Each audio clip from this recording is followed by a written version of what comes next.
Ержан Серікбаев қазақ эстрада жұлдыздарының 90%-ына керемет, қайталанбас әндер тарту етті. Олар сахнада, тойларда хитке айналды. Солардың бірі Асқар Жүнісбековтің орындауындағы «Сен қасымда болмасаң». Ержан екеуміздің жазған әніміз дәл қазір 27 деп біліп жатырмыз. Бірақ кейін мен санап көрсем, бір 30-ға таяу болып қалады екен. Үйде тағы да бір-екі дүниелер бар екен. Елге көрінбей қалған сондай.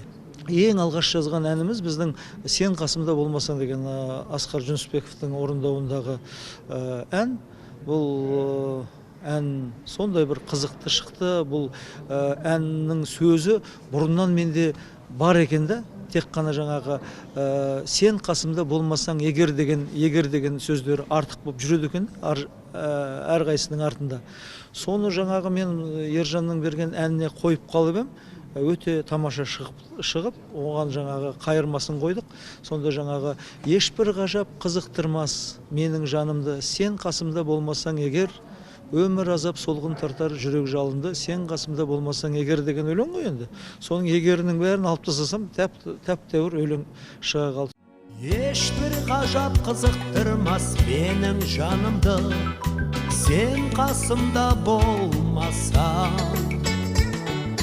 өмір азап солғын тартар жүрек жалынды, сен қасымда болмасаң.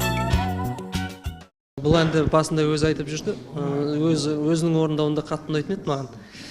Сонымен біраз жарыққа шықпай жүрген екен, мен Ержан ағадан сұрадым, айтсам бола ма деп. Сонымен рұқсатын берді.